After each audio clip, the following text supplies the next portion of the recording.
All right. So thank you so much for joining in this Sunday morning for 2 hours for our own development. Uh, and thank you for being part of Linguifine's this humble initiative to develop those who actually build careers for others. And that's our language expert, a program which is completely dedicated to you per se. All right.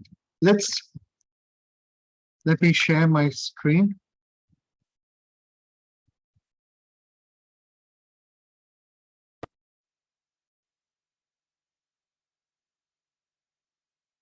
Let me know if you're able to see the screen.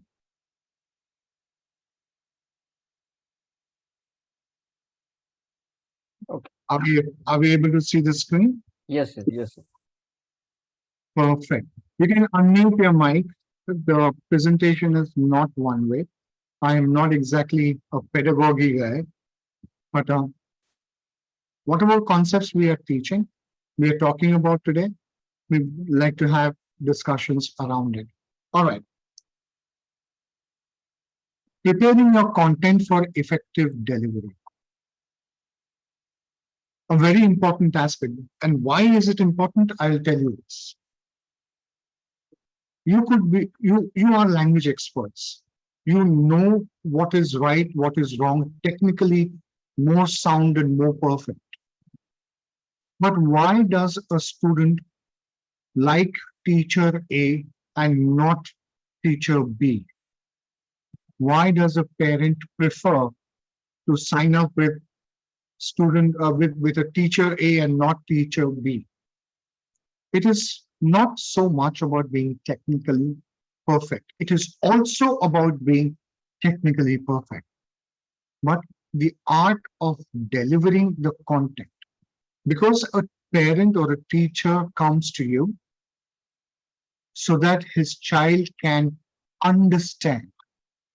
Or if there's somebody going to a French speaking province and has come to learn because he's going in for immigration, he is coming to you because he is learning how to implement. He can practice it.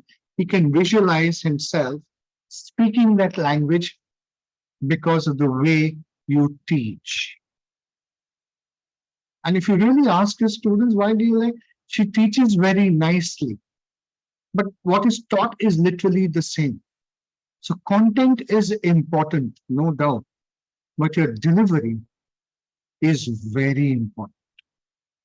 Even if your content is not very superior, but your delivery is effective, you will deliver greater value to your student. Because at the end of the day, it is not about what you deliver, it is about how much he is able to understand and retain. So when we talk about this effective delivery, what do you think? And I want to hear from all of you. What do you think this effective delivery looks like? What does it look like?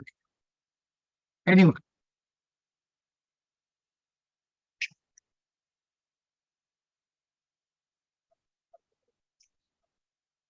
When can we say that the delivery is effective?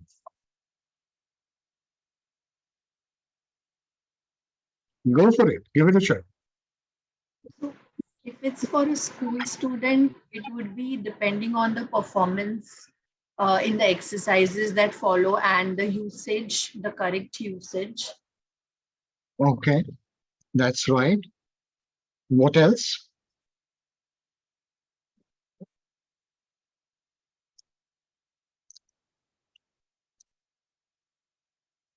So when there is effective delivery, what exactly happens? Anyone? Sir, in my opinion, when a teacher or anyone who is going to teach a particular topic, then I think the teacher should at first he or she should understand the topic uh, fullest, and after that he or she can deliver or she can facilitate the learners to understand it better. And even when the learners will ask question, then the teacher will be able to make them understand all the parts of this topic? So the teacher is able to communicate it effectively. Hmm. In a manner, when we say effectively, it is how well the students understand it, how accurately they understand it. So it is not about how much you explain. It is not about the input. It is also about the input, but it is more about the output. So some students learn by writing. So you will give them more exercises because that's how they learn. Some students learn by understanding. So you'll be talking a lot to them. And the output of both of these is effective learning.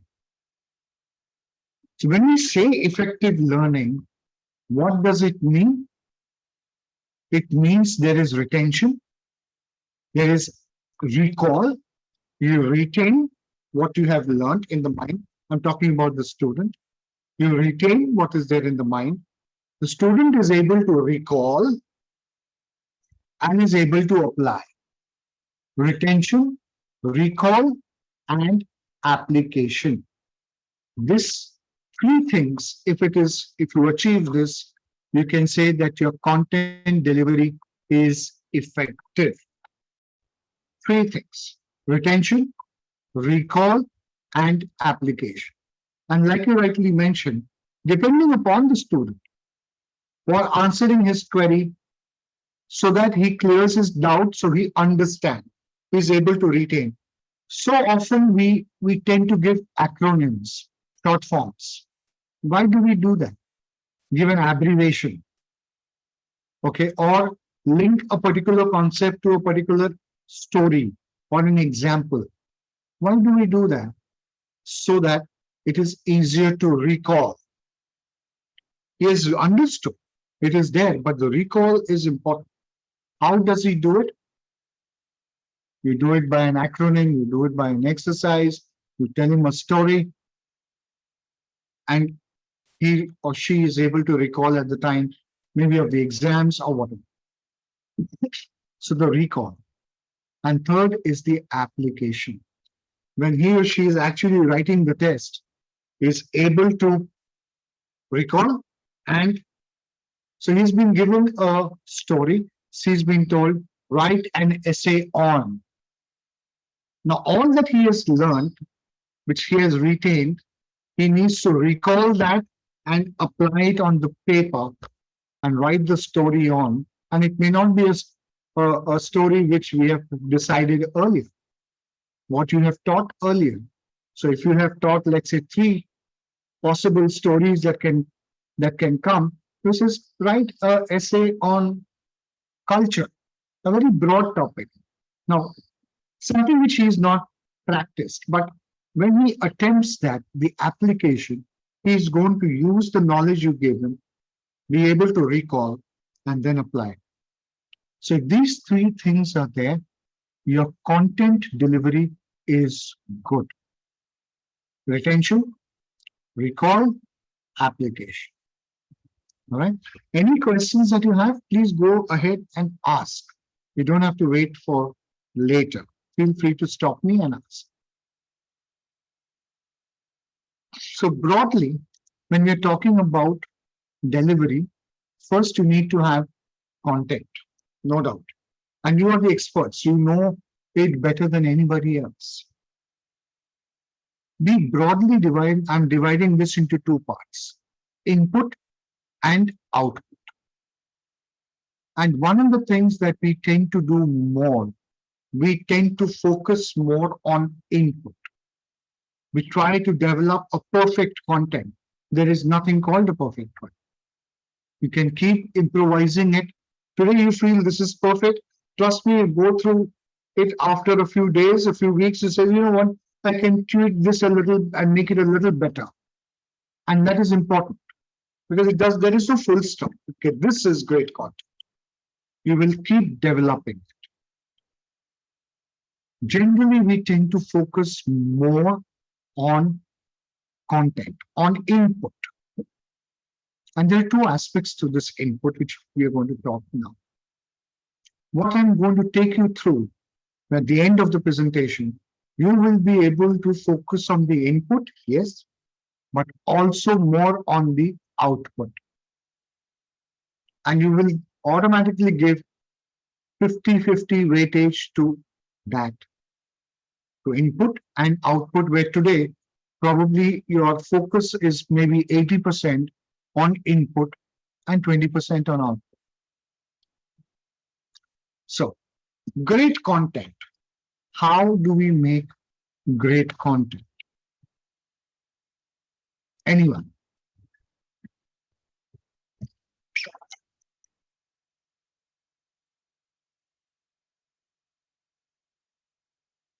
How do we make great content?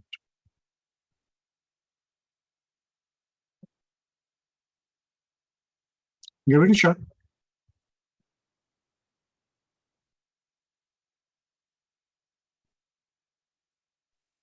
Can I answer? Yes, please. Absolutely. Okay, we make a great content. When we are planning, we take in consideration what you said about different learning styles. We make sure that our resources are up to date. It's not something very old they don't know about. It's something fun, something interactive, something interesting. And we make sure that we have a methodology. It's not something randomly. Our lesson is well structured. And we put them at the center, which means that they have control of how the class goes. But sure, we are the mind master, but we give them confidence. We give them confidence to talk, to interact, and we make sure at the end of the session they have learned something durable they can use in real life, and this is the most important. True. Very, very true. When you're developing content, when you create great content, it is a researched content. You would have done some serious research on it to get it correct. When you're developing it, you have the end user, your students or your whoever you're teaching, you have them in mind. Yes, Chitranjan, go ahead, ask. You don't have to raise your hands. We're having a conversation. Go for it. Yeah, so I'm one with the speaker who spoke just now, and as the methodology and the research, as you told now, it's really very important. But what I feel is, along with this, the end user age factor is also very much important. Very true. What is the age factor of the student that to whom we are going to deliver?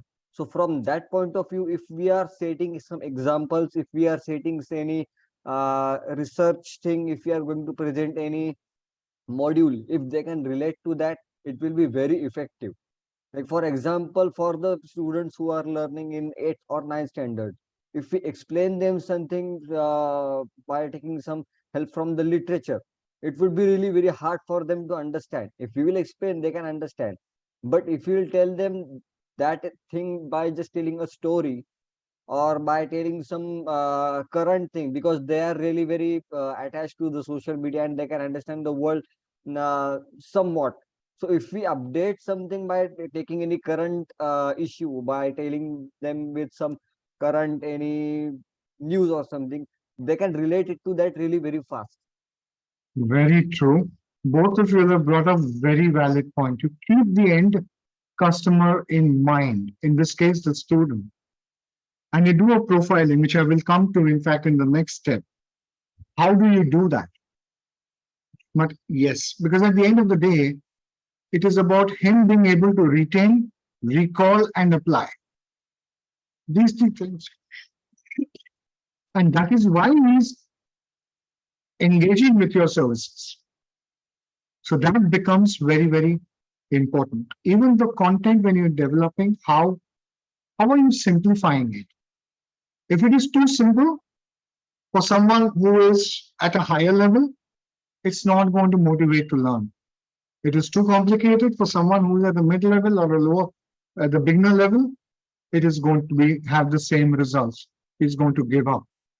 All of this matters. Let's look at one slide on great content.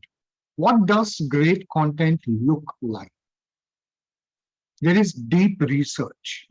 All the points that we just talked is part of the deep research. When we are talking deep research, it is not only, if you're talking, let's say, the grammar part of a part of the grammar, it's not only about the grammar part of it, but you're also considering your target audience, your students, who are going to be the recipient of this content. Technically correct, and this is one place where you cannot go wrong because you are the expert in this. So you would think through all the exceptions. What can be? So when I am communicating, these are the exceptions. Are there any other exceptions? And languages are so beautiful.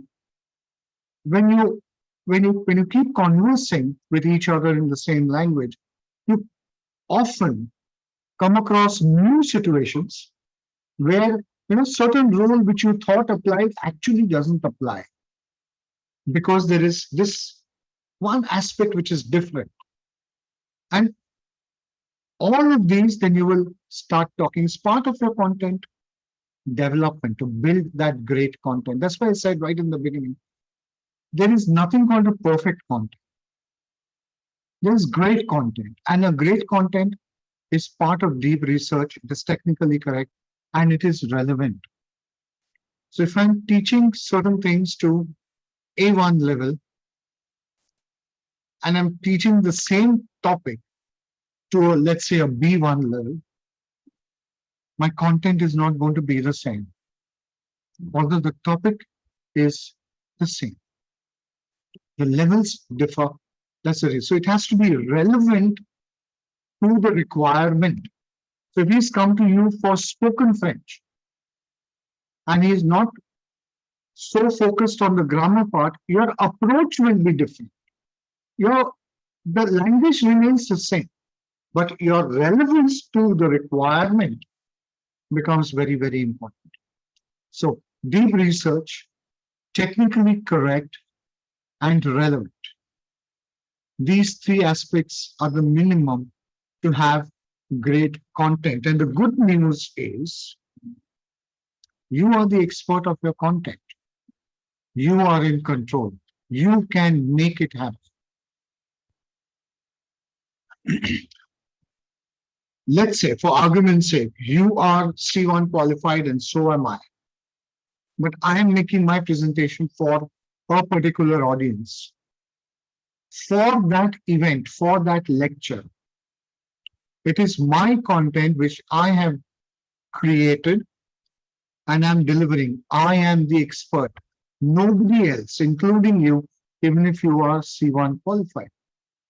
Why? Because I understand the requirement better and I have prepared myself accordingly. So to this, like for example, this PowerPoint presentation has been prepared by me. I am the expert. I am sure there would be many more things that can be added. But what am I looking to achieve and the way I'm delivering the content? It is in my control. Similarly, your content is completely in your control. So you feel this particular topic needs to be explained in a particular manner. Go ahead and do it. You are the expert. So when you're delivering the content, always remember it is your content. You are the master. You are in control. You are the expert. Nobody else. Even if there are C1s and C2s sitting in the audience, for all I care. But for my content, I am the expert because I have made it. And that's something which is very much in your control.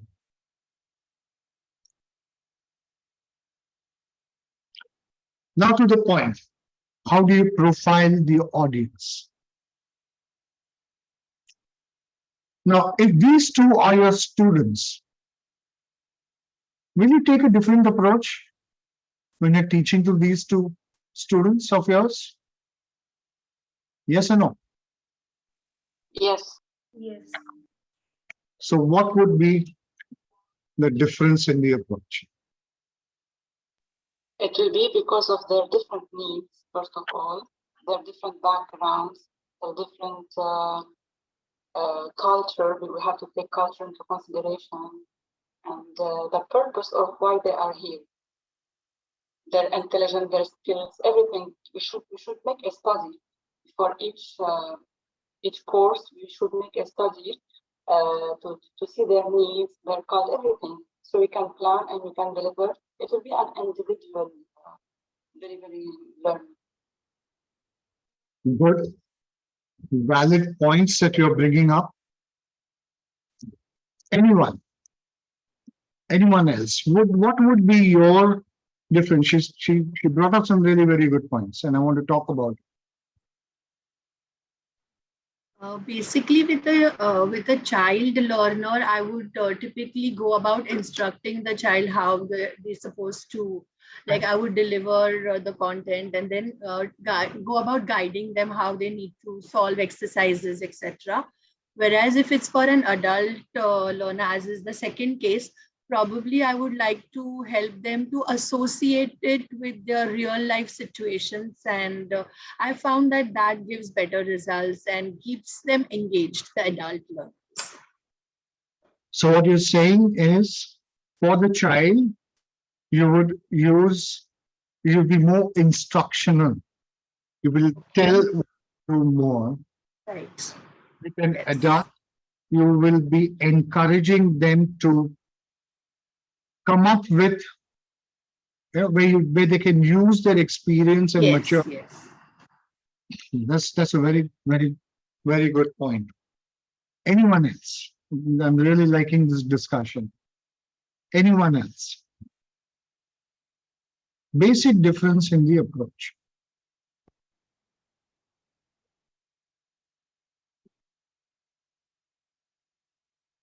Okay, I think Once we've we know the reason behind learning, like why are they learning? When the yes, perspective is clear, we are more, we can understand and we can help them in better situation. correct. So you need to know the context in Exactly. which they are learning, so you can connect with them. So if the person to the right is learning more because she's going to go to a French MBA college, for example, and needs to learn French from a point of view of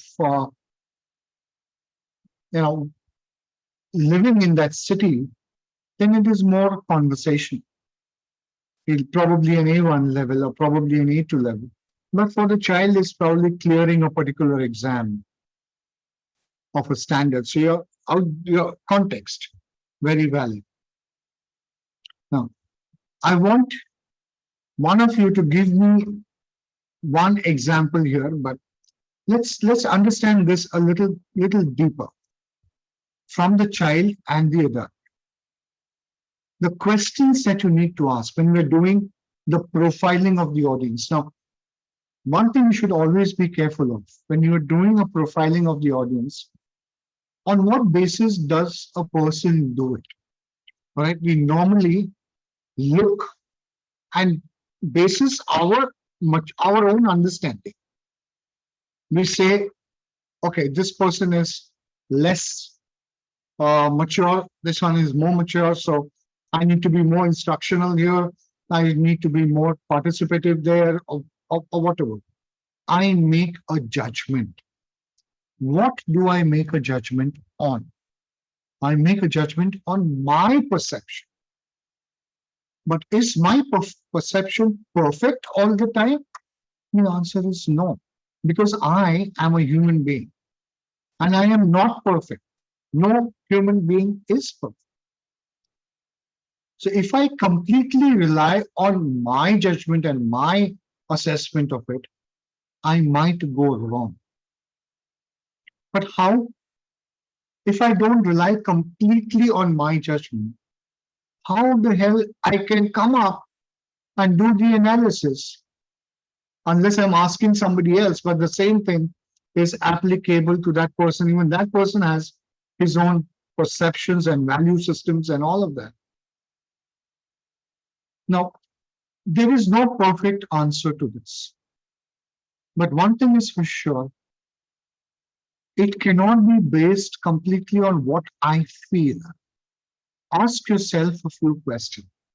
The first one, these are the four questions which I want you to ask.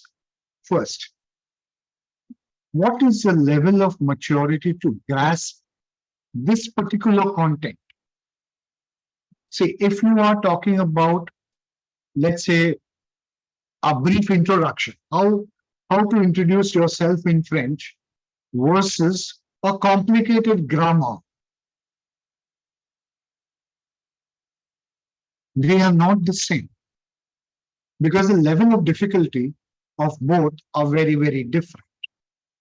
So when you're looking at what is the maturity of this person to grasp, look at it and do not let your own biases come in, because when we have something called the principles of adult learning, and we're going to talk about it after a while. When this came about, they said everyone above the age of 25, and I'm talking more than 25 years ago.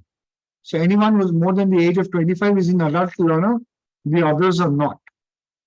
In that environment, in that time, it was okay. But today, it doesn't quite set in.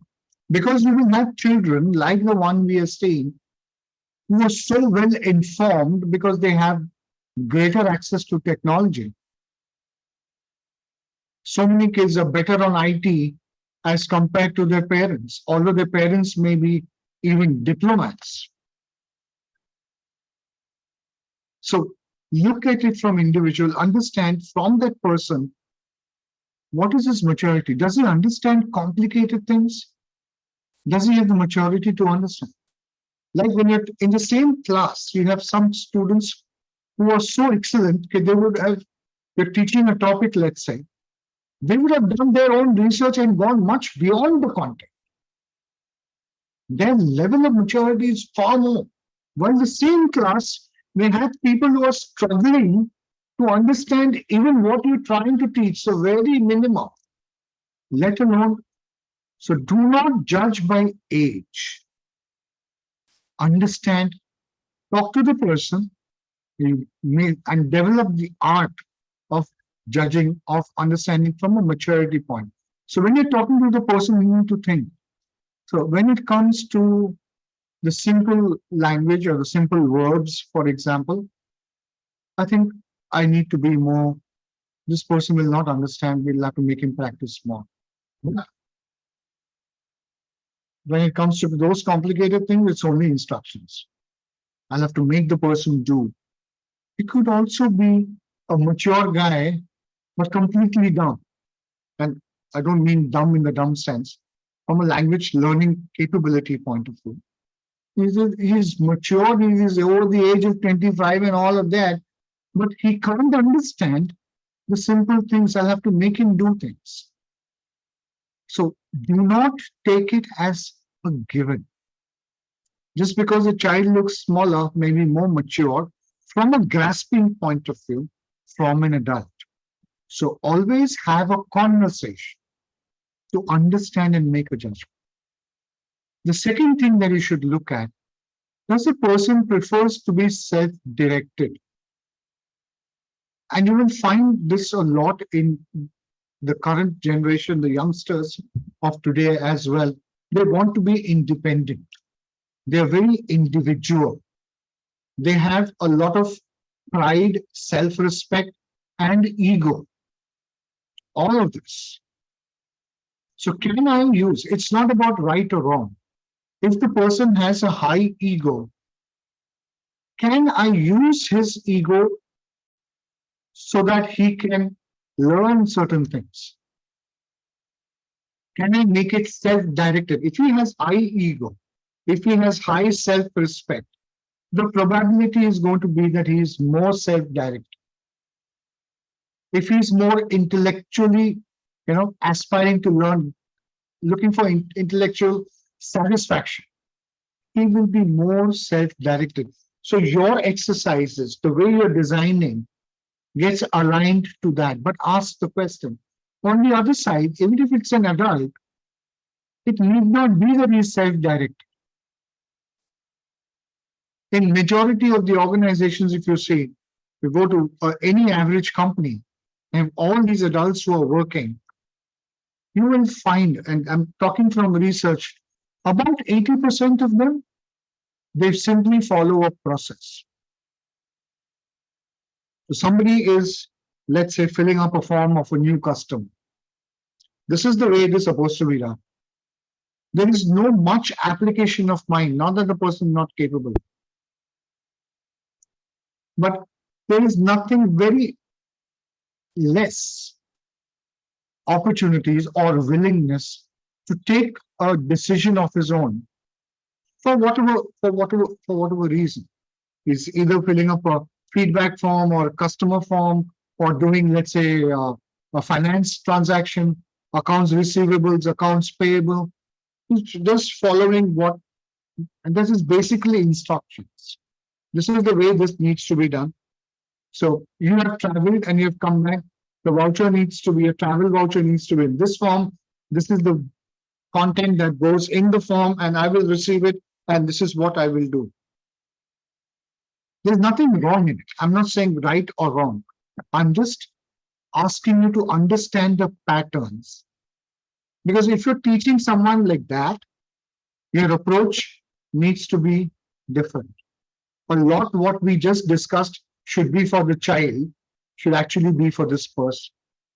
But there are 20% of people in companies who think, why not? What else can I do? How can I do things differently? And it triggers them. You put them into routine jobs and you will probably kill them. Those kind of people are self-directed. So in your conversations with your students, understand the level. Is this person self-directed? This is where can I plug it in? And that's how you're doing the mental mapping. Independent assessments. Is this person capable of doing an independent assessment? Can he evaluate his own work? Trust me, many adults can't do it. He says, okay, I have written this essay. And he says, Tapas, do an independent assessment of what you have done. I am the creator of that essay. Very few people can sit up and say, teacher, I think I did this right, but I think I should have done this better. I could have done it better. That neutrality of assessment, if you have that, you can take learning, your participants, you can take learning at a very different level with them. But if that is not there, and you find students like this as well, right? He says, this is what it is, and says, and my teacher tells me that Tapas, you have not used this verb correctly.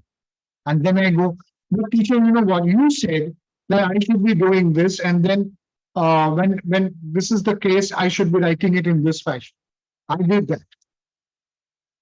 The problem with me now is that I am blocking myself to learning or to analysis. I am not capable of.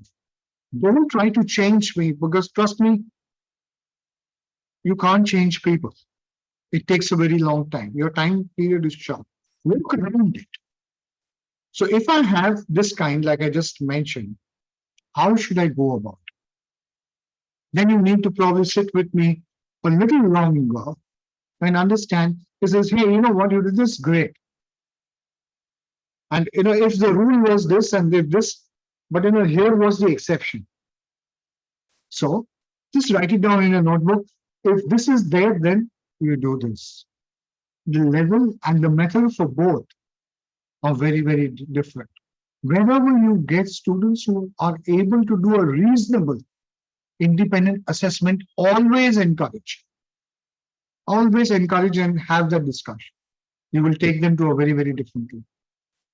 Third, are they experienced? Now, when I say experienced, I'm not talking work experience. I'm talking experience of life. Are they experienced in different aspects? Like a student is also experienced, but experienced in, you know, playing and learning and coming to school and doing what work the teacher has told to do. That's about it. That is the experience he has. But if you're talking to this lady, for example, she has a variety of experiences. She has a professional experience, a work experience, her college experience, relationship experiences. She probably knows how to party hard and work hard. Okay, the quality, and there's so many people like in the army. I'm ex-army. There's so many of us who know so much about, let's say, liquor, different types of liquor. How and what are the best combinations of liquor? How do you actually have liquor? How are they made? We can open up a Pandora box of information to you.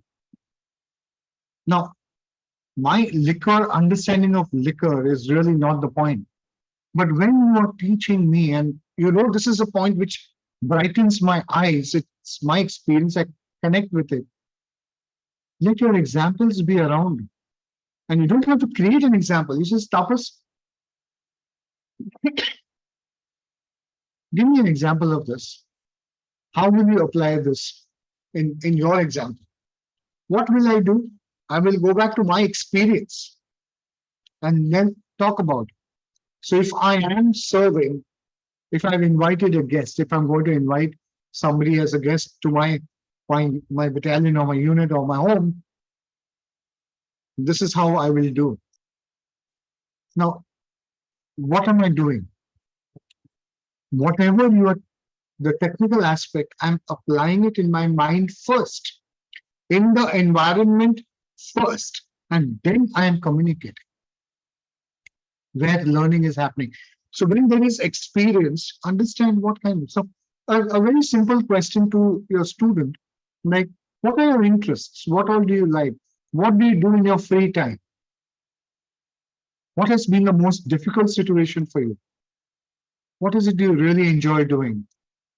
Do you like arts or do you like trekking? And he says, oh, I love trekking. Oh, good. You go on treks? So now you know when this person, it is immaterial to you whether he likes trekking or not.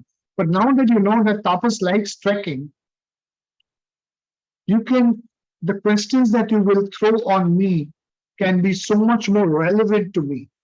And it will help in those three things: retention, recall, application. And what am I going to say at the end of it? This particular teacher is great. She teaches French fantastic. All teachers teach it fantastic. But because you could make this one small change, that makes you fantastic. Being fantastic is an opinion. Okay, let's try a small example here. Okay, I'm just putting off, removing the share for a while. So if everyone can switch on the cameras, it's quite funny talking to names and pictures. Give me an example of how you can teach a topic. Take any small topic. It could be a grammar, it could be how can you apply it to a student, to a small child? Those three questions. Ask those three questions. Which are those three questions? Maturity, to grasp. Self-directed, prefers to be self-directed, yes, no. Can the person do independent assessments? And is he experienced? I want you to give it a try. Go for it.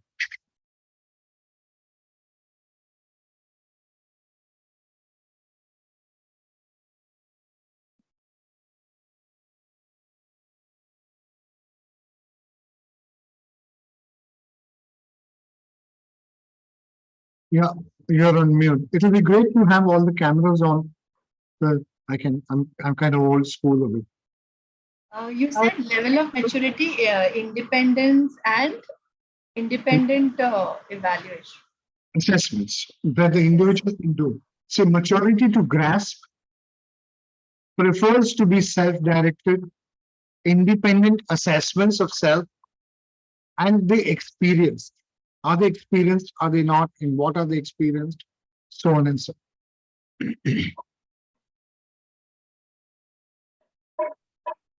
Yeah, give it a shot.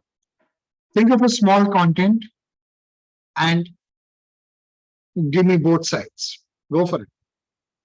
The one thing that comes to my mind, which very recently I just taught, was when we teach the past tense, that is the present perfect tense, which is called as passé composé in French.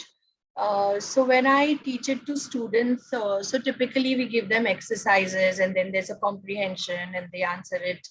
And then they can self-evaluate it with further exercises that we give, and then we ask them to write an essay or something like that. But the same thing, if I have to try it out with an adult learner, then once I have given them the concept of passé composé and how you frame it, etc., then I ask them about what they did yesterday, or how actually they spent their work day yesterday, or if they had gone out with their family, what all did they do yesterday? So they are able to relate to that. And while doing that, if there are errors, etc. And I just point out that what was an error in this, but perhaps the adult learners are able to identify that in that manner. Whereas for students, then they need to refer to the rules and the techniques and everything that has been shared with them, or probably the textual content that we have been using. I don't know if that is what it is, but Yes, but I want you to drill down further. So you said passe compose, and give this a try. So you said passe compose, fine. Now let's say we are talking to a student who is high on grasp, is experienced, and can do self-assessments, impartially. These three qualities are there. So what is the kind of questions that you will frame?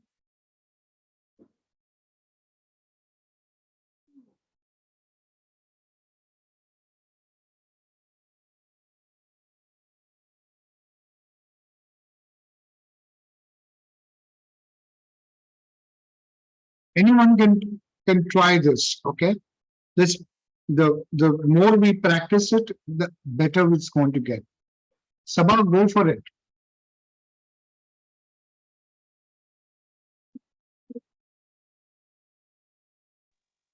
So if Shritam, I get it right, you want us to see the criteria for a learner to see if he can assess himself, right? so he can assess himself. Those four questions which I talked about, Yeah. I'm the best case scenario. For someone who can grasp very well, Okay. he is experienced in many aspects. I mean, he's a senior guy. He's got a career. He's married probably for many. So he's experienced. Okay. Okay. He can. So He can. basically, he had a task to achieve. Yes. So let's focus on that task. For example, like she said, le passé composé. So let's say that his task was about to explain something he did. If he is like, if he has those advanced criteria, he will use two past tense. He will use passé composé and he will use imparfait also. So we have to give him a list of criteria he has to check. They are formulated, they are the criteria are said like je, in the first person. I use the past for passé composé for actions, for example. I use imparfait for description. Did I achieve my task? How I achieve my task? And I think the good thing to do also is that he can grade himself. For example, in the DELF criteria for grading, you have from 0 to 4 points on, for example, grammar or for responding to the task. First, he has to see, did I achieve that task properly?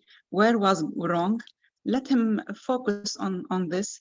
Then we will talk all of us together. We see if it was right, what went wrong, how we can adjust it. And then we ask him at the end, what did you get? Where are your strength points? And where are the small, we have to say small weaknesses, since he has some ego, he's advanced, etc. And we can ask him to explain something we find outstanding to others. So we can also take advantage of his experience and teach others. Perfect. Perfect. This is exactly what I'm trying to say. Now, here is this participant we're talking about who can absorb complicated things. He's got the maturity to absorb. He's got, sorry, he's because he's quite self-directed. He wants to see. He can do an impartial assessment of himself and has got the experience. So in English, I'm sorry, in English, if I have to ask, I would probably ask, so suppose you went playing golf, you like to play golf, and this is something I would know because he's my student for a while. You play golf and you went yesterday to the golf club. So what happened there? Then so okay, stop. Explain the same thing, what happened in your golf in French and use passé composé. I would use these definitive statements. I would say, Tapas, you went played golf yesterday. How was the experience? When I say how was the experience, it is open-ended question. So he's going to think about, oh yeah, it was good or it wasn't good. Whatever that he's going to say. Then I'll stop him there and say, okay, explain it to me using passé composé. Now what is he going to do in his mind? He's gone back to his golf club and all the experiences that has been happening there. And he is now going to think how do I convert that into French language and tell? That is what is important. Now, for me, it is golf. All right, for Chittaranjan, it could be even let's say a game of chess or a evening, a Diwali celebration, one of the festivals that we have here in India. Whichever that, or it could be even a marriage that you attended yesterday. Now, let's take the other extreme. If my maturity to grasp complex thing is very low, if I prefer not to be self-directed. My independent assessments, I can't make as much. And I'm experienced, but really not much in life. Then how will you teach me passé composé? What is the approach that you will take? If it's the same assignment, the same assessment, I will use a different instruction. I will use different criteria for correcting, for scaling. I will give more simple tasks to achieve. For example, small sentences. I can give him the verbs in the infinitive mode. I can put an example for him of one verb in passé composé, or I can let someone start before him orally, revise the rules, and then let him go on his own. Absolutely perfect. Exactly the point. Now, did your content change here? No. But Yes. The content is still the same, but the delivery changed.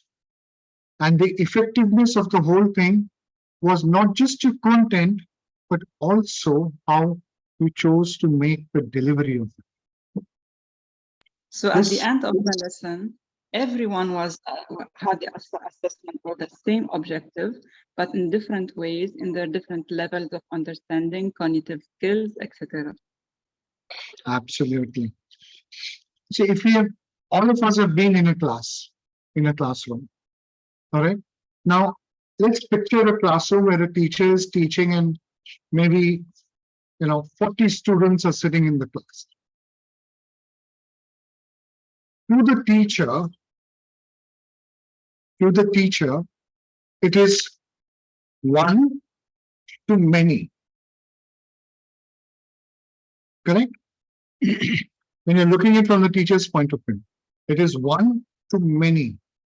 Now look at it from the student's point of view. It is one to one. A very important angle to understand this. If a teacher can teach in a manner that it is one to one, even in a large group, that teacher is going to be far more effective because it is for the student. His retention, his recall, his application that defines success. Are you with me on this?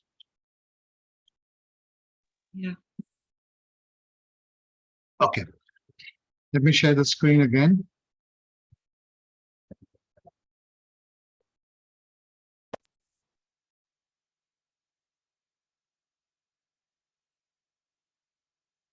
So this is what, and maturity to grasp refers to be self-directed, independent assessments and experience. If you focus on these four things alone, you will be able to tweak and keep adapting to your audience all the time. So we're talking about this adult learner. This is what an adult learner is.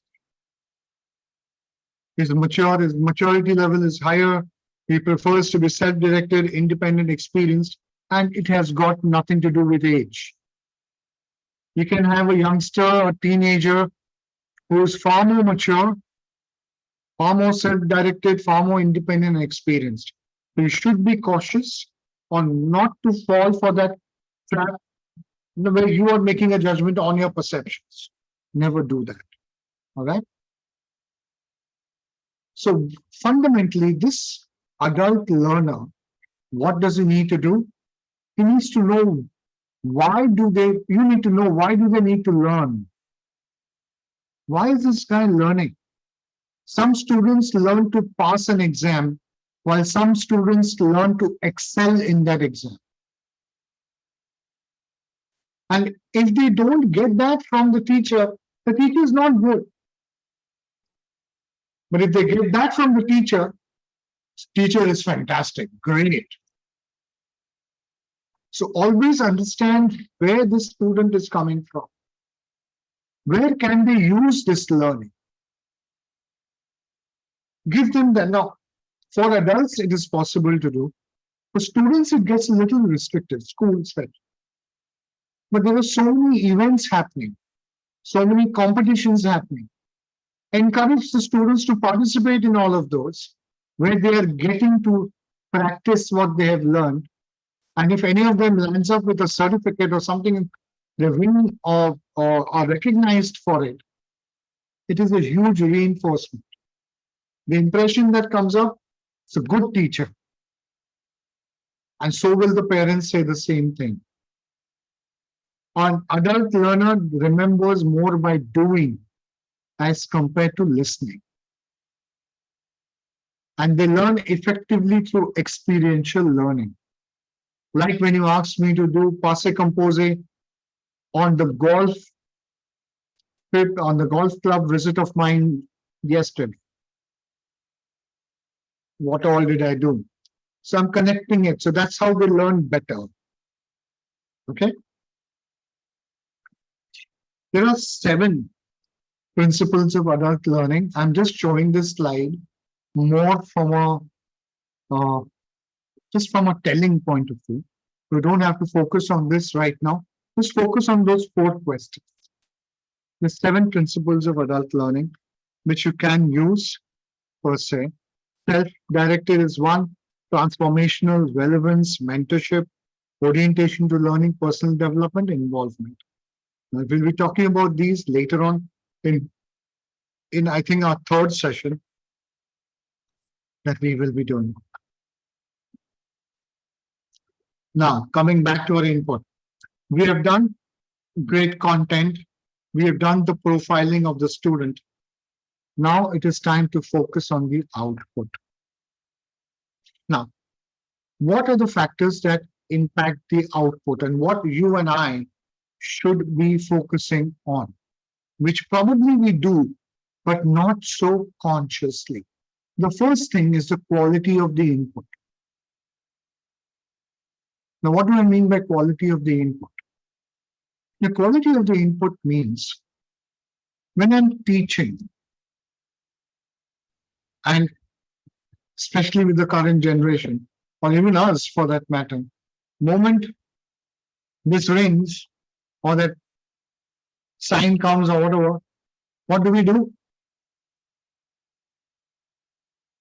Immediately unlock the screen and see, oh, what is fine, we have addressed that, but what has actually happened? Your learning pattern, your learning focus just got broken. When you're sitting, not all the time you can control the environment, but do the best that you can. In the time when I'm focusing, and it's human mind that can do only one thing at a time, by the way. It can't do multiple things. It can track multiple things, but do only one at a time. It can switch from one thing to another pretty fast, but it will do one thing only at a time. So when I'm listening to you, when I'm talking to you, I am not, there's a PowerPoint here, there are plants here, there is, my curtain is, because of the wind, it is blowing, all of that, there is work happening in the kitchen, so on and so forth. I'm aware of all of this, but my focus is only on you. I'm talking to you.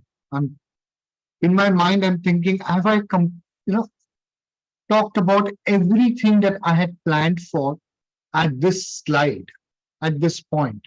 I'm focused completely on that. So I can do one thing at a time. I can track multiple things. That's what the human mind does. The moment there is a disturbance, this impacts my focus, and that impacts the quality of input.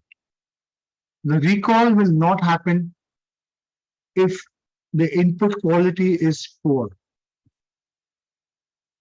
Now, I'm sitting at a place where there are a couple of buildings around me where the construction work is happening, and there is always some noise or the other. The mind tends to filter out all of that and focus on what is being taught. So yes, you can be in a noisy environment and still be able to have a high quality focus. But this depends on what? Not only the student, it also depends on you, on how you are able to bring that attention back to you. There is no simple answer on step 1, step 2, step 3, and the quality of input is high. But the point which I'm trying to make here is, if the focus is not there, if you're not able to generate that focus, it will not. I'll give you an example of a friend of mine. She's a corporate trainer. And we tend to, when we are sitting in training programs, the phone is on and we're responding to emails. There are people who reply to emails and all of that. No, there is one very unique way that he addressed this challenge. And adults, they love challenges, most of them. Or not all of them, but most of them. So he got into some app, okay? And after you've done, like for example, I've taught you a certain amount right now, all right? So I make a little quiz out of it. And I run it through that app. So he'll have to go back to his phone, but this time he can't see his email. And that is also on the screen with my name on it. So Tapas has responded. Tapas got so many correct. Tapas got so many wrong. It's up there on the screen. And we are very, very conscious about reputation, our image. So I better get good numbers there. To get the good numbers there, I have to listen to him. And when this quiz comes up, I have to answer correctly. Now, by doing that, what did he do? He fundamentally created a system where the participant's quality of input is going high. That's what the person has done. Use it. You have so many quizzes. Like quizzes.com is there. Then I'm sure some of you may be using the quizzes.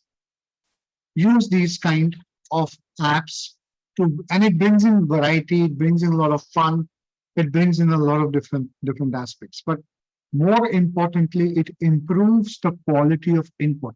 They will pay attention. So use these tools. The second thing, and I'm talking about output, okay?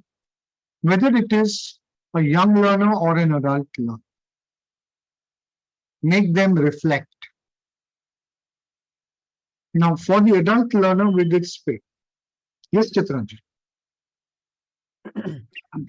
Sorry to interrupt, sir, but before going to the next topic, I would like to ask you one question related to input quality. Like Sure. you told us about something like you can control the environment very like little times. You cannot control environment all the times. So it was something about physical thing, like ringing the mobile thing, notification, getting some noise from the outside the window, and all these things.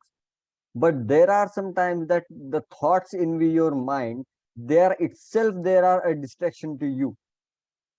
They work as a distraction to you. So how to control them? Because at the time, okay, when we are teaching to something and all these things, if the student asks any question related to the thing which happened in the past, then again we are carried out to the past and we are taken over by the flashback, and then it takes time just to land on the same topic. So this is something emotional distraction or mental distraction to how to overcome this thing. Yes. There are two things I'll address here. One is how to we often get distracted by students who are asking too many things which relate to the past. One, set ground rules. Okay. One of the ways, as a corporate trainer, one of the ways that I would do that is I would ask them to write it down, write the question, and give me the cheat. No, why would I do that? When they write down the question, they are not disturbing others, and they're not disturbing you. And when they're passing down the cheat and you receive it, you have read it, you know what is to be answered, and look at that person and say, okay, fine. Like if I tell you now, if you have any questions, just put it in the chat box. If I had told you this in the beginning, the chances that you would raise a hand and ask me a question would be lesser. So my flow would have probably gone better. Not that I like it, my way of teaching is not that, but I'm just giving it as an example. So little chit, pass on the chit in a classroom session. In a normal session, and after you finish with whatever you're doing, address all of it. Don't let it go unaddressed. That is one way. The second situation, and you have to be innovative on this. I'm just giving an example. The second situation is when I'm looking at you, as though I'm really paying attention, but my mind is, tomorrow I have my driving test. Or tomorrow I'm going to buy my new car, and boys are crazy about cars. Or I'm going to I need to buy a new dress for so-and-so's wedding. I don't know, whatever that triggers the ladies. But it is a major distraction. I'm looking at you, and you're teaching me passe composé, for example, but my mind is I'm already selecting the color of my car as I'm looking at you, but my mind is there. And you know what? I'll take aluminum wheels and tubeless tires will be great. My first ride is going to be here. I'm thinking here, I'm not in the club. Physically, I'm there, I'm looking at you, and it looks like I'm really paying attention. Have you faced situations like this? No? Yes, yes, yes. How do we, how can we possibly even understand this fellow not here? Different trainers have different ways of doing it. I can tell you the way I do. Human mind, okay? When they are absorbing something, they give a natural reaction. Everybody has a different natural reaction. Like when I'm listening, I tend to do this. I'm shaking my head. I tend to do this. Now, when I'm doing this shaking of the head, the other person is that probably, I mean, I'm kind of here. So after I finish a session, after I finish a topic, I ask questions. And I ask questions not generally. I might start with a general question. But if I'm feeling that somebody is not answering, I said, so, Mr. So and so, can you tell me those 4 points once again? But if I get a sense that somebody has not understood it, I would probably go and say, Miss So and so, can you tell me what you understand by point number 3? A specific question. That will clearly tell me. It is called the feedback mechanism in a corporate training environment. It's a feedback mechanism. So once you've taught, you need feedback, whether it has been understood. So either it comes from them or you seek feedback. And keep doing this randomly. Randomly. So let's say if I'm saying, I'm teaching you this slide right now. All right, so now you should focus on output. But great content, remember, is in your hands. What are the 3 things about great content? Very quickly, anybody? And I should get the answer. That's a feedback mechanism. It is one of the ways to do it. Even after that, if the person is completely lost, is quite an expert in doing it, probably he deserves to go where he wants to go. He may not be able to achieve it 100%, but he will achieve it majorly. And especially when you're in a group, people are generally very conscious about how they are perceived in a group, about their image, about their reputation of sorts. Use it, not in the negative sense, but use it to build quality in. Some of the techniques, some of the tricks that I do is what I'm sharing. Does that answer?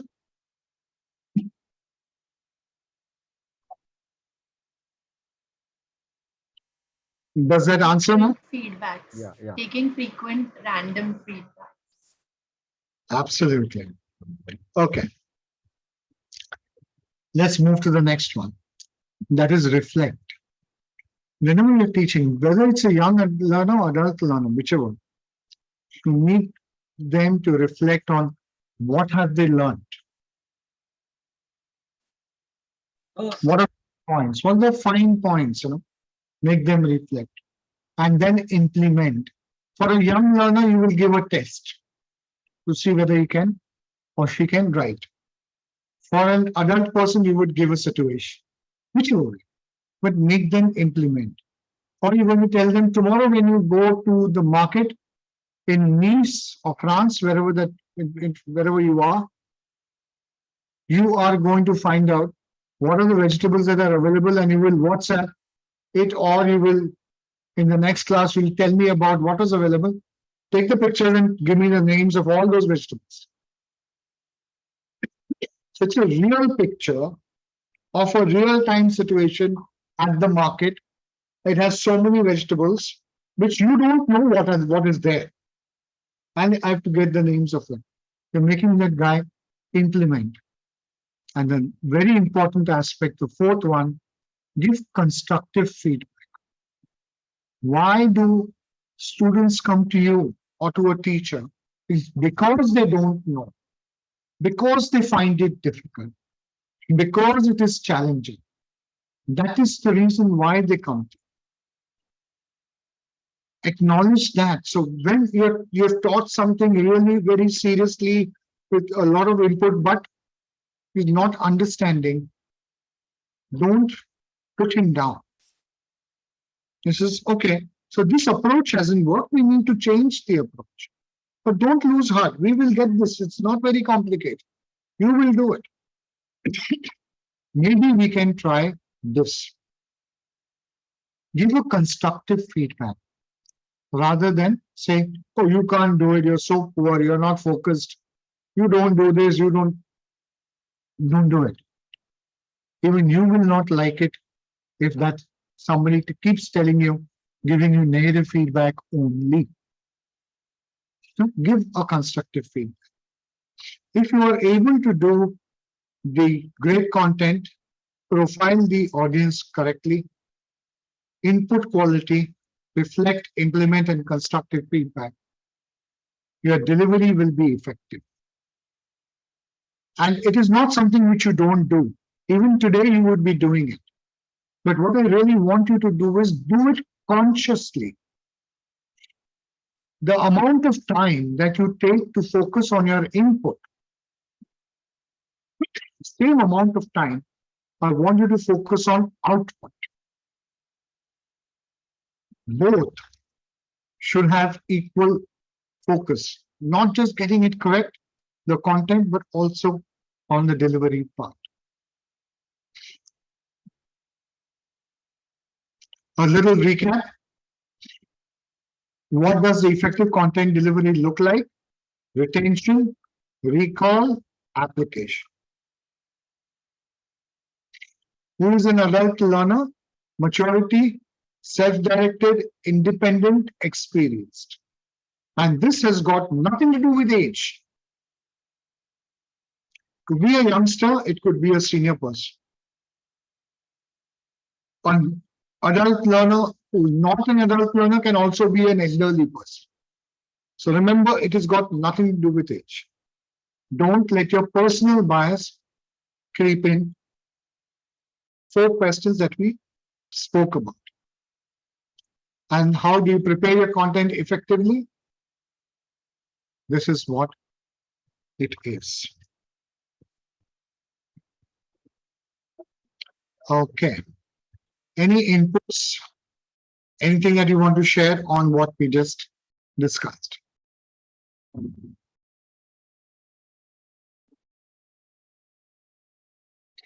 Pritama, you've been quiet. Was it very complicated?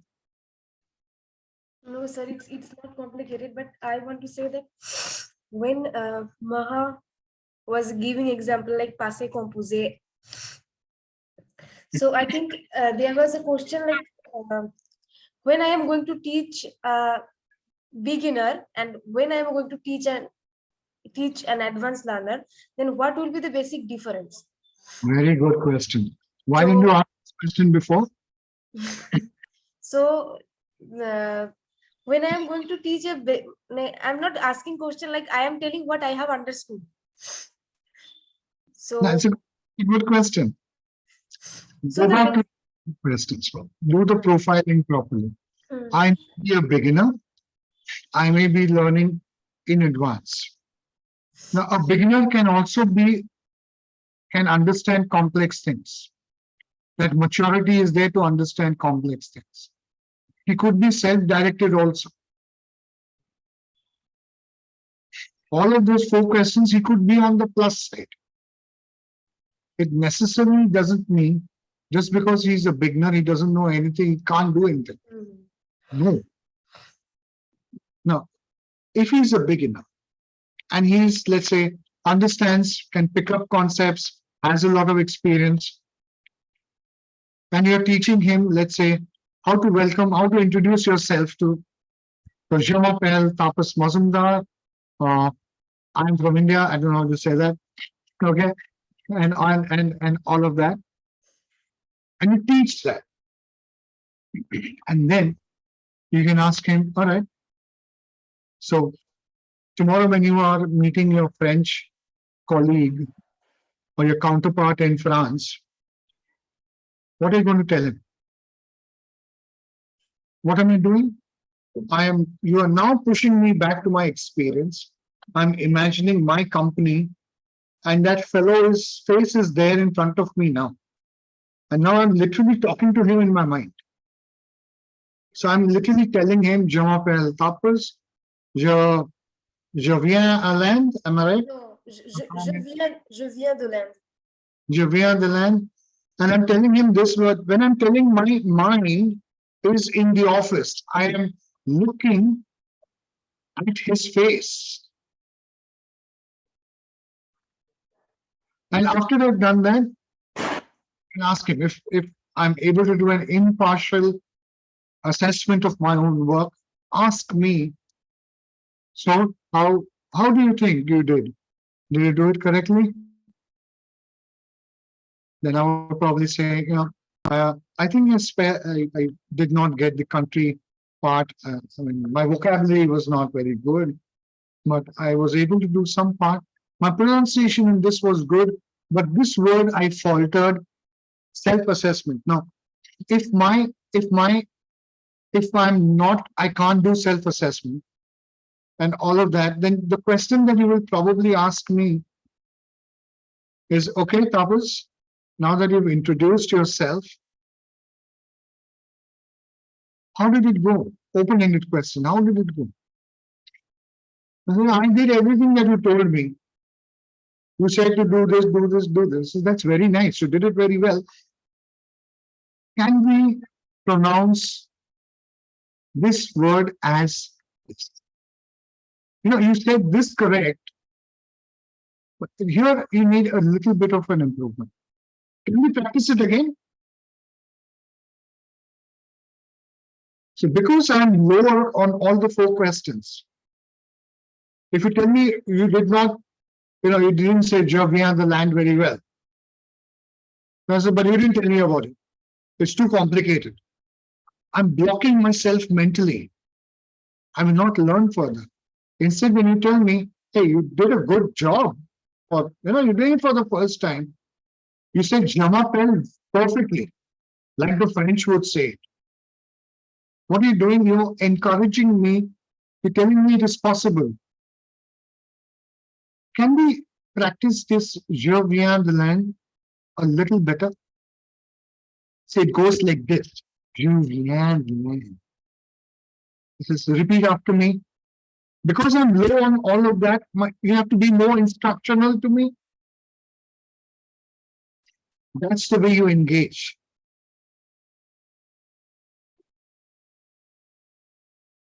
That's the entire thing that we're talking about.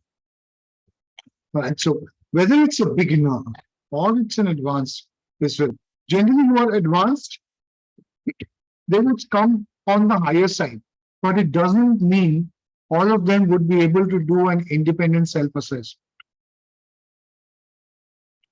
In fact, there are many you will find, and you will find more of people who, the more senior they are, the lesser the independent assessments that they can do.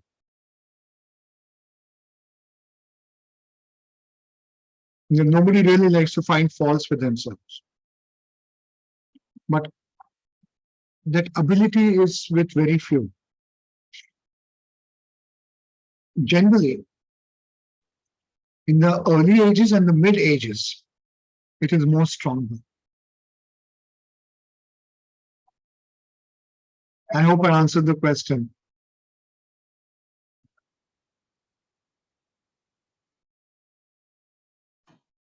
Yes, sir. All right. Well, that is for the session.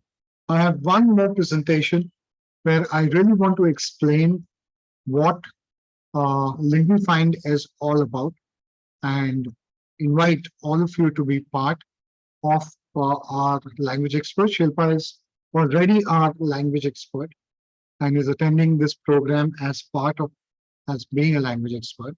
So I just share the screen once again.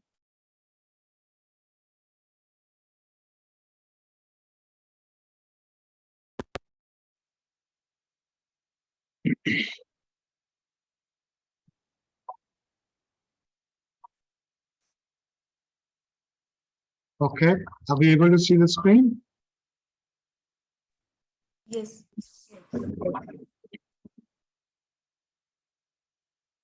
So Linguifind, we are an experiential languages platform. Experiential fundamental means we want people to experience your expertise. And that's what our platform looks like.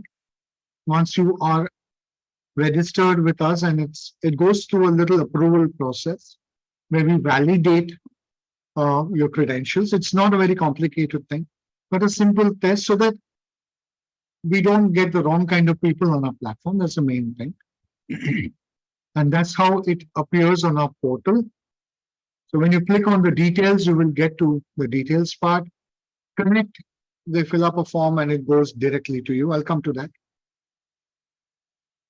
So it is a place where your next client or your next student finds you, not just locally, but globally. How exactly does this work? When a parent looks for a language teacher, they look for the best teacher in the locality. That's what parents do. They will ask amongst their relatives, amongst their friends and neighbors, and find out, or oh, that student in the class scores very well. Who's the tuition teacher? That's how they go. But they will ask in the locality. But the fact of the matter is, students are available globally, transitioning from local to global. And today we have language specialists from different parts of the world teaching completely, other part of the world from where they are. And we are so much more open, and thanks to COVID in that sense, who enable this whole thing where we accept being taught online. This has increased the opportunities for language experts like you to be able to reach out to a larger, much larger audience.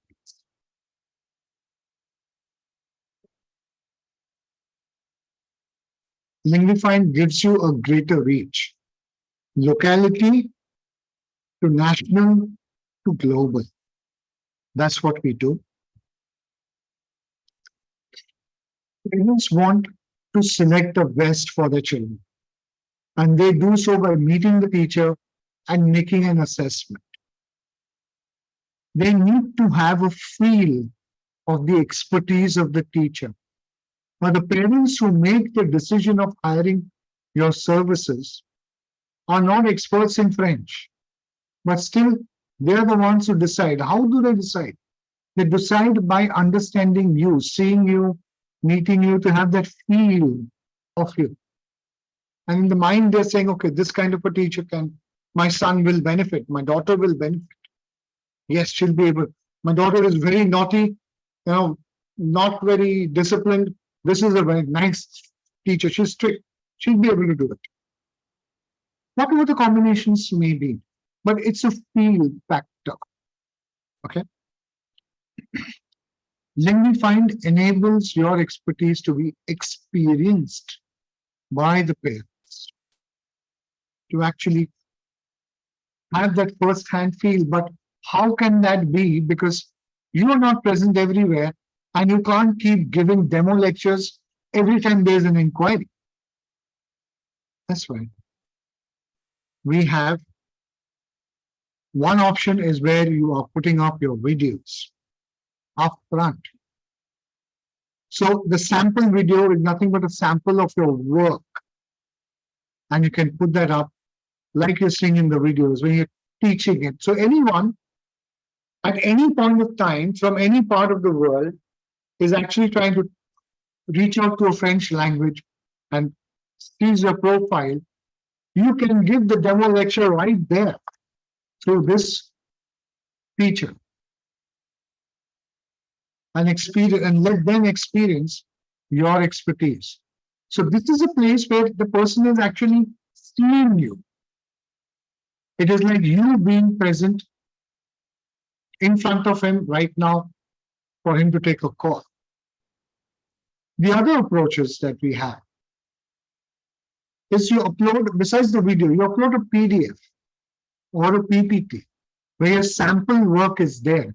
Let him go through and review. Like, for example, when you're getting a assignment for translation, what do they typically do? They'll say, okay, we have 5, I'll give you 100 words, translate that and give it to me in 10 minutes. What are they actually trying to do? They're trying to experience your expertise. Or they want a sample work of yours. That's what they do.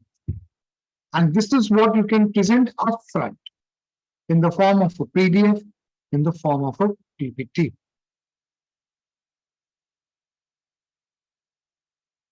Let them experience your expertise, display your expertise through your sample work using the video, the PDF, and the PPT. You have 3 options. You could use all the 3 options. There are 4 things that you need to create a great profile. 1, you need a clear picture with a headshot, basically. And I think most of the pictures that I see is perfectly okay. Second, a well-written, detailed profile, because it's the about me section, you know. Like here, when you're seeing this part, okay, when you click on the details, it goes to about me. And I'll take you to the live platform as well. Create the sample demo video. Try and create it not more than 3 minutes, because the human mind's span of attention doesn't go beyond that. 3 minutes max is a good one. Create it, put it up on YouTube, share the link here. You'll be able to see it. And then your sample work on PPT or PDF. These are the only 4 things that you need. But we are not just a platform, like I said. We believe you will work with us, you will list with us on our platform, not just because we are giving you opportunity to connect with others, but I think you will connect with us more because we are interested in developing you as a language professional. We invest in developing in your professional skills, like the program that we just did. Now, what kind of development? Language-related expertise, industry-related expertise, skill development in areas for delivery, like what we did today.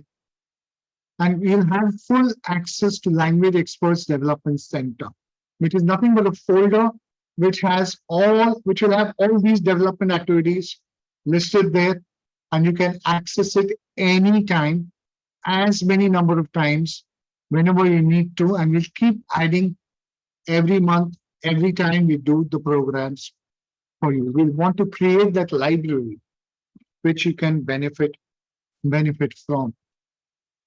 Like I said, if we are able to develop you better and make you more effective in the work that you do, you will link with us much better. We'll be able to partner in the journey. And we are looking at, for now, at least 15 to 20 development hours a month. It's the kind of inputs we want to put in at this point in time. So far, since September 27th, when we launched the website, we had about 1,300 plus visitors, key search was done maximum on the words French teacher, translator, A1 and B1. These were two very interesting. It wasn't A2, it wasn't B2. It was A1 and A2, A1 and B1, which was the highest.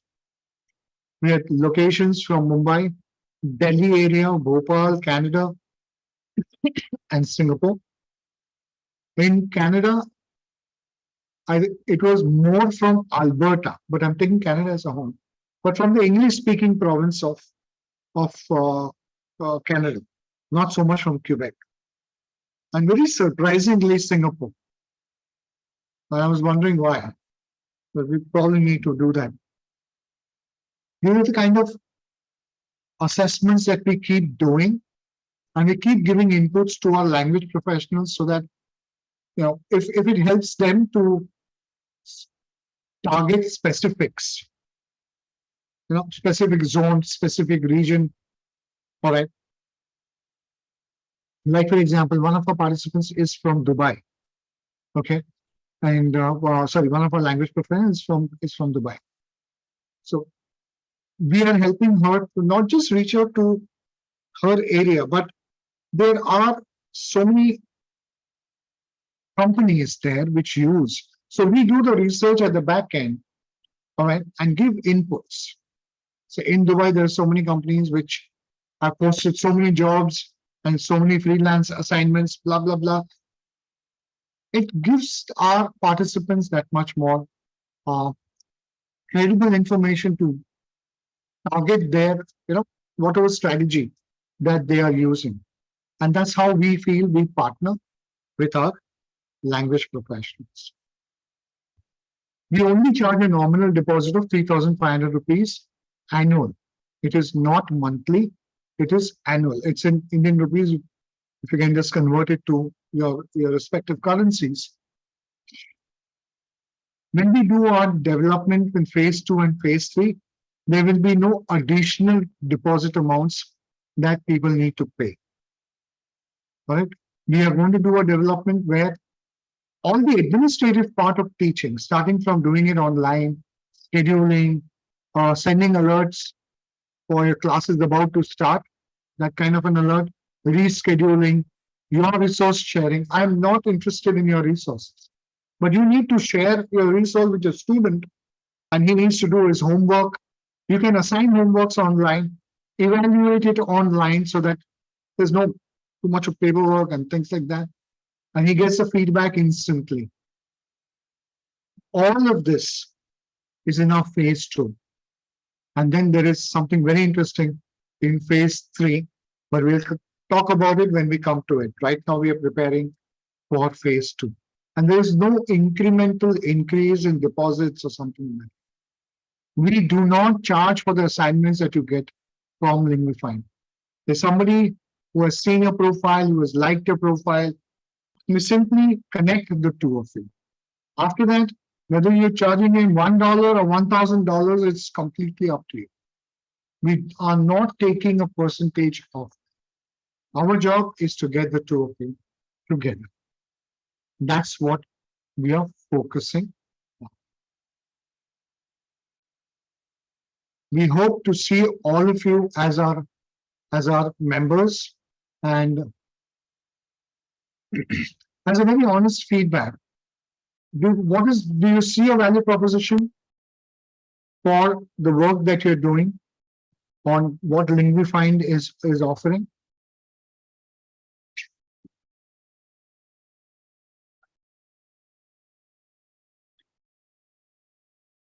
Anyone? I think it might give a larger reach as such, Okay. a larger audience. Okay. What else? Prabha? Sir, I think it will be very helpful for us who are willing to teach students, or who are willing to become a language expert. So then this Linguified is connecting people who is in search of language expert or teacher. So it's a great opportunity, I think. Thank you. Sabha, Chitranjan? Yes, sir. Same as Sritama said, it's a very great opportunity. And in absence of us, while we are doing some other work, people can find us. It's more great benefit I can see.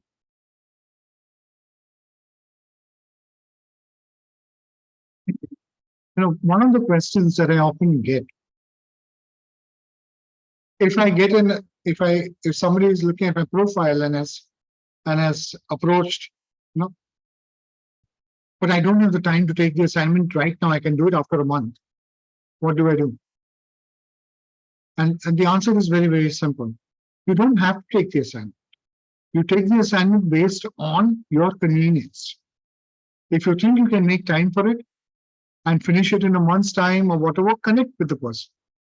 You just reply back saying a yes to our email, which comes from the system itself. And then we connect with two people. And if you can't, just say a no or don't reply to that email. How much work you take, how are you executing is completely yours. We are merely connecting the two. Okay. So much so for the feedback. Thank you so much. In the next session, this session we spoke about content. In the next session, we are going to further drill down a little bit on the content, but we are going to talk about the presentation, especially when we are doing it online. Everything from not just the lights and the cameras, that I'm sure you'll get enough videos and YouTube material on that. We are also going to talk about that, but that's not the main thing. But when you are making an online presentation, okay, people from different parts of the world, different cultures, whatever, how do you connect with them? How do you make it more effective? Everything from voice modulation to choice of words, all right? Everything from there right up to what should your image, like my image on my screen, what is the size that should be there? What is the ideal size? Is this better or is this better? And there are at different times, different things are better. So how do you make that? And being expressive versus being, there are quite a few we're going to talk about. So it's not just about the cameras and the lights and all of that. And we will also talk about that. But when you're making that presentation, how do we go about it? So we're doing that next Sunday, same time, 10 o'clock, 10 to 12, we're dedicating it to develop ourselves. All right. But this was a session which is also open to all others who are not members or who haven't quite subscribed to these 4 sessions. The next session is going to be purely for members and those who have subscribed. It's not a very expensive thing. We've just kept it at 500 rupees. And the reason why we've kept it at 500 is basically so that when you pay money for it, you're serious about it. Otherwise, you're not. All right. So it's just got to do with that.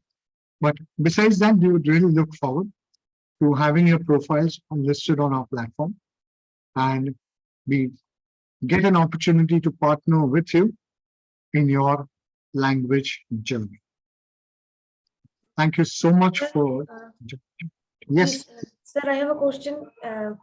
Like for the next session, if I am willing to join, then I have to register myself, right? Okay. You're either registering for yourself or you're registering just for these 4 sessions that we're talking about. And that amount of 500 rupees, it's like I said, it's just about getting a little, when you pay something, you're serious about it. You will definitely attend. So that's the main thing about it, nothing more. Okay, sir. Thank you, sir. All right. Thank you everyone for your time. God bless. Thank you, sir. Appreciate you joining from another part of the world. Shetaranjan, thank you for subscribing in. Shetama, I look forward to you being part of us, hopefully soon. And Shilpa, thank you so much. You're already a member. You're already a language expert with us. And we're happy to be part of your journey as well. as a language expert. Thank you so much. Stay blessed. Stay safe. See you soon. Bye for now. Thank you. Bye.